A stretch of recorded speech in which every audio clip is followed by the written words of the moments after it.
Hi, this is Tara. Today we're reading chapter 7 of the Bodhicharya Avatara, The Way of the Bodhisattva. Do read along if you have a copy of the book. Diligence. Thus with patience I will strive with diligence, for in such diligence enlightenment is found. If no wind blows, then nothing stirs, and neither is there merit without diligence. Diligence means joy in virtuous ways. Its contraries have been defined as laziness, an inclination for unwholesomeness, defeatism, and self contempt, a taste for idle pleasure, and a craving for repose and sleep. No qualms about the sorrows of samsara. Laziness indeed is born from these. Snared by the trapper of defiled emotion, enmeshed and taken in the toils of birth, again you've strayed into the maw of death. What is it? Have you still not understood? Don't you see how, one by one, death has come for all your kind? And yet you slumber on so soundly, like a buffalo beside its butcher. All the paths of flight are blocked. The Lord of Death now has you in his sights. How can you take such pleasure in your food, and how can you delight to rest and sleep? Death will swoop on you so swiftly. Gather merit till that moment comes. For even if you then throw off your indolence, what will you do when there is no more time? This I have not done, and this I'm only starting, and this I'm only halfway through. Then is the sudden coming of the Lord of Death. And oh, the thought, alas, I'm finished. You look upon the faces of your hopeless friends, their tear-stained cheeks, their red and swollen eyes, for such will be the depths of their distress. And then you'll see the heralds of the deadly Lord. The memory of former sins will torture you. The screams and din of hell break on your ears. With very terror you will foul yourself. What will you do in such delirium? If like a living fish that twists and writhes, you are so terrified while still alive, what need to speak of pain unbearable in hells created by past evil deeds? How can you remain at ease like this when you have done the deeds that lead to contact on your tender baby flesh of boiling liquids in the hell of extreme heat? So testy and thin-skinned you want results without endeavor. Many are the troubles now in store for you. Though in the grip of death you are behaving like a god, and suffering, alas, will beat you down. So take advantage of this human boat. Free yourself from sorrow's mighty stream. This vessel will be later hard to find. The time that you have now, you fool, is not for sleep. You turn your back upon the sacred doctrine, supreme joy and boundless source of bliss. Why delight in mere excitement, in distractions that will cause you misery? Do not be downcast, but marshal all your powers. Make an effort, be the master of yourself. Practice the equality of self and other. Practice the exchange of self and other. Oh, but how could I become enlightened? Don't excuse yourself with such despondency.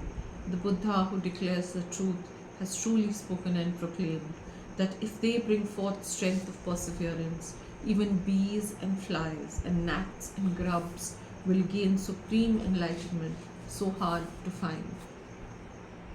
And if by birth and lineage of humankind I am able to distinguish good from ill and do not leave aside the bodhisattva deeds, why should I not attain the state of Buddhahood?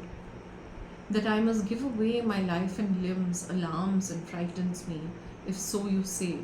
Your terror is misplaced. Confused, you fail to see what's hard and what is easy. For myriads of ages, measureless, uncounted, your body has been cut, impaled, burned, torn, for times past numbering. Yet none of this has brought you Buddhahood. The hardships suffered on the path to Buddhahood are limited in their extent, and likened to the pain of an incision made to cure the harms of inward ills. And all our doctors cure disease by means of bitter remedies. Likewise, to destroy a vast amount of pain, we should be patient with our little hurts. And yet, the Supreme Healer does not use like them these common remedies. With ways of extreme tenderness, he soothes away intense and boundless suffering. Our guide instructs us to begin by giving vegetable, greens, or other little things that later, step by step, the habit once acquired, we may be able to donate our very flesh. For when we truly feel our bodies are no different from the given herbs, what hardship can there be in giving up, relinquishing our very flesh? Sin has been abandoned, thus there is no pain. Through having wisdom, there is no more sorrow.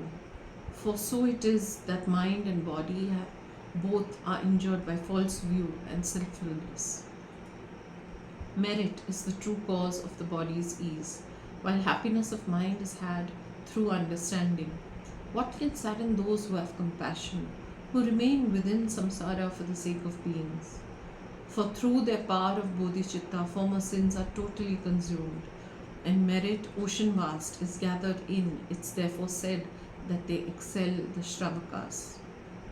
Mounted on the horse of bodhicitta, which puts to flight all mournful weariness, what lucid person could be in despair, proceeding in this way from joy to joy? The forces that secure the good of beings are aspiration, steadfastness, relinquishment, and joy. Aspiration grows through fear of suffering and contemplation of the benefits to be attained. Therefore, leaving everything that is adverse to it, I labor to increase my diligence through aspiration and self-confidence, relinquishment and joy. By strength of earnest application and exhaustion of control, the boundless evils of myself and others, I must bring them all to nothing, even though a single of these ills may take unnumbered ages to exhaust. And if I find within myself no sign that faults are even starting to be cleansed, why does my heart not burst asunder, destined as I am for boundless pain? Good qualities for my and others' sake, though they be many, I must now accomplish, even though for each of them I must endeavor for unnumbered ages. Acquaintance I have never gained with even part of such great qualities. It is indeed amazing that I render meaningless this life that somehow I have gained. Offering to the Buddhas I have never made. No feasts were ever held through my donations. No works have I accomplished for the teachings. The wishes of the poor I left unsatisfied. I have not saved the frightened from their fear, the wretched I have not consoled. My mother's pain, her womb's discomfort, these alone are my accomplishments. My failure to aspire to dharma now and in the past has brought me to my present dereliction. Who therefore would spurn such aspiration? Aspiration, so the sage asserted, is the root of every kind of virtue. Aspiration's root in turn is constant meditation on the fruits of action. The body's pains, anxieties of mind, and all my fears of various kinds to be deprived of what I want, such as the harvest of my sinful deeds. But if my acts are good, sincerely intended, then no matter where I turn my steps, the merit gained will honor me with its resulting benefits. But if through seeking happiness my deeds are wrong, no matter where I turn my steps, the knives of misery will cut me down, the wage and retribution of a sinful life. Through virtue I will rest within the cool heart of a fragrant spreading lotus, with splendor nurtured by the sweet words of the conqueror. Then from the lotus opened in the sage's light and supreme form I will arise, to dwell the blissful Buddha's air in presence of victorious ones. Nor else as wages of my many sins, my skin completely flayed, I shall be utterly brought low, by creatures of the Lord of Death, who on my body pour a liquid bronze all melted in the dreadful blaze, and pierced by burning swords and knives my flesh, dismembered in 100 parts, will fall upon the white hot iron ground. Therefore I will aspire and tend to virtue, and steep myself in it with great devotion, and with the method stated in the Vajradhwaja, I will train in confident assurance. Let me first consider my resolves, to start or not to start accordingly. It might be better not to start, but once begun, I should not then withdraw. For if I do such things, the pattern will return in later lives, and sin and pain will grow. and other actions will be left undone, or else will bear a meager fruit. Action, the afflictions, and ability, three things to which my pride should be directed. I will do this, I myself alone. These words define my pride of action. Overpowered by their minds' afflictions, worldly folk are helpless to secure their happiness.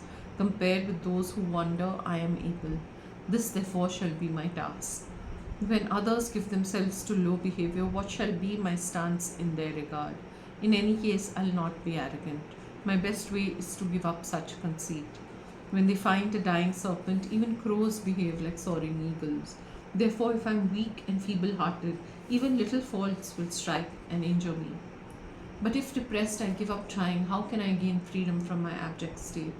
But if I stand my ground with proud resolve, it will be hard for even great faults to attack me. Therefore, with a steadfast heart, I'll get the better of my weaknesses.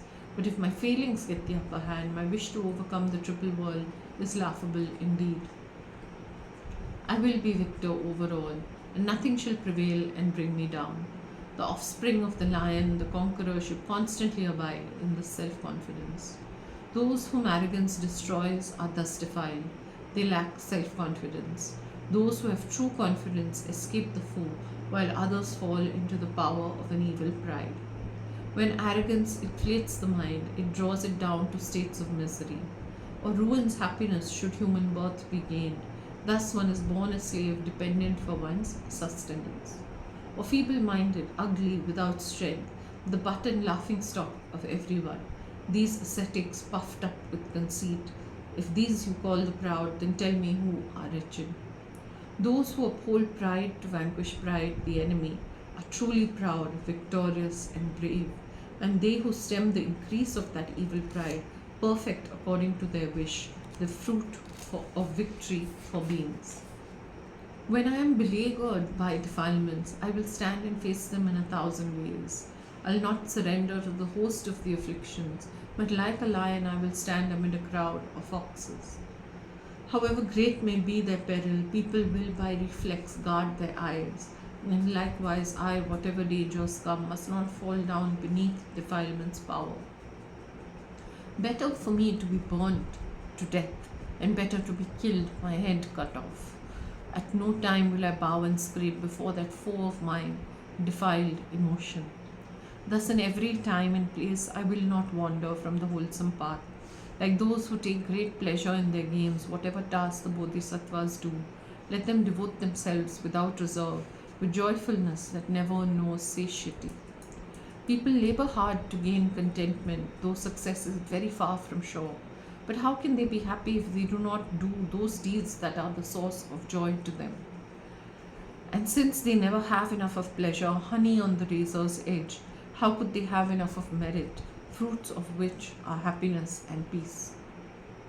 The elephant tormented by the noonday sun will dive into the waters of a lake, and likewise I must plunge into my work that I might bring it to completion. If impaired by weakness or fatigue, I'll lay the work aside the better to resume, and I will leave the task when it's complete, all avid for the work that's next to come.